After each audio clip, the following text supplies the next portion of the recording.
이번에는요, 교통비를 아끼려고 양심을 판 사람의 이야기입니다. 그러니까 잘못 쓴 엄마 카드 찬스가 만약에 이게 1,800만 원으로 돌아왔다면 어떨까요? 이 사연 한번 들어보겠습니다. 이용주 평론가. 아니, 엄마 카드로 공짜 출근을 했어요? 네, 까치산에 살고 있는 한 남자가 있습니다. 네. 이 남자는 김포공항으로 출근을 해야 됐는데요.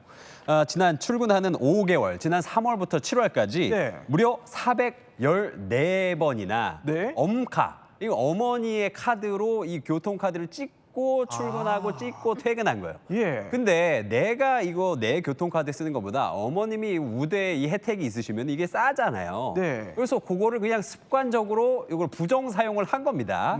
그런데 이번에 서울도로교통공사에서 요거를 발각했어요. 아, 그래요? 네, 봤습니다. 그래서 이 남성에게 무려 1,800여만 원의 이 소송 청구를 했습니다. 아. 그래서 결국에는 이 남성이 네. 처음에는 이걸 받고 나서 이걸 내가 왜 내야 되냐 뭐 이렇게 반응을 하다가 결국에는 형사 고발 당하고 민사 소송을 청구당해서 결국엔 내야만 하는 운명에 처해졌습니다.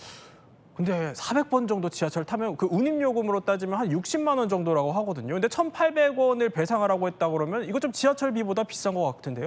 왜냐면요, 관련된 법 규정에 따르면요, 이렇게 부정 승차하게 되면은 네. 당연히 그에 따른 제재가 필요하잖아요. 원래 냈어야 되는 운임의 30배를 부과하도록 되어 있어요. 30배요. 그러니까 60만 원 정도 부정 이용을 했다면 30배를 곱해서 어림잡아도 1,800만 원 상당의 지금 낼 돈이 생긴 거는 맞습니다. 그러니까 여러 유형이 있는데 이렇게 노인 우대 카드를 사용하는 경우도 있고 네. 어린이용, 청소년용의 티켓을 어린이용. 끊어서 이용하는 경우도 있다고 해요. 오. 이런 건 사실 양심과 직결이 되는 문제 아닌가 싶습니다. 네. 아니 그런데 사실 그러니까 우리 부모님이 경로 우대 카드를 받았다. 이거는 이게 우리 부모님도 이제 교통 약자가 되었다 이런 의미이기도 한데 저렇게 쓰고 싶을까요? 그러게 말입니다. 지금 교통 약자가 되신 이 부모님의 우대 카드는 네.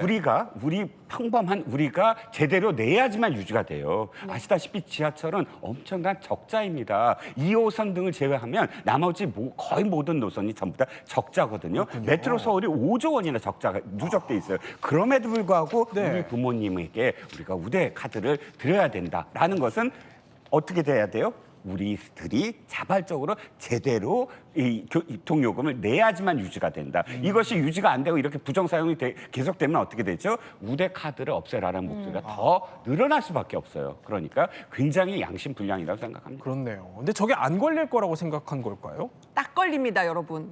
조심하십시오. 네. 제가 왜 걸리는지 설명을 드릴게요.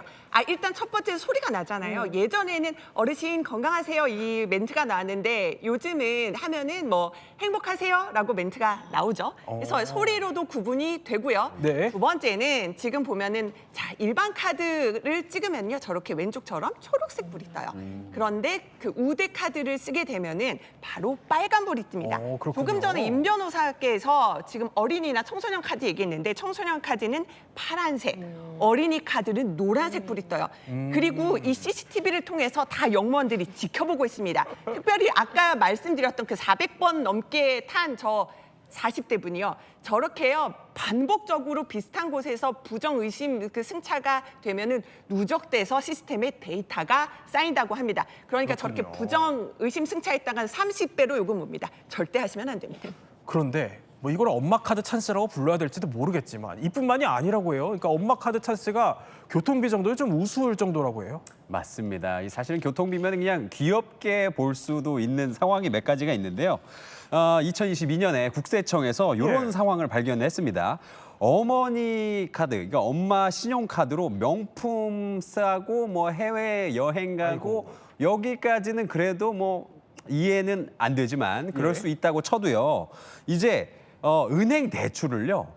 엄마 카드로 이제 신청을 해서 네. 엄마가 그 대출을 갚아주는 거예요. 네. 거기에다가 막 부동산도 삽니다. 엄마 카드로. 아이고.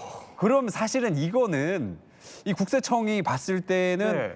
이건 좀 선을 넘은 거잖아요. 이거는 잡을 수밖에 없겠죠. 그리고 또 부동산 취급 자금과 이 생활비가 아무리 봐도 이걸 카드를 들고 다니는 사람은 아무리 봐도 이게 뭐 일용직 자녀인데 네. 이걸 상환할 수 있는 능력이 없을 것 같은데 저렇게 막 무자비로 대출 받고 막 아이고, 예. 부동산 사고 그러니까 이건 국세청이 이건 잡을 수밖에 없는 나 잡아라 한 상황이라고 볼 수 있을 것 같습니다. 아니 그런데 임주혜 변호사님, 간혹 보면은 부모님 카드로 생활비 쓰고 내 월급은 고스란히 저축하는 분들이 꽤 있어요. 이것도 그럼 다 편법인 건가요? 그렇죠. 사실 이렇게 쓰는 경우가 많아요. 그러니까 엄카 찬스라고 우리가 표현을 하는 건데 예. 생활비를 아예 부모님의 명의의 카드로 모든 생활을 하는 겁니다.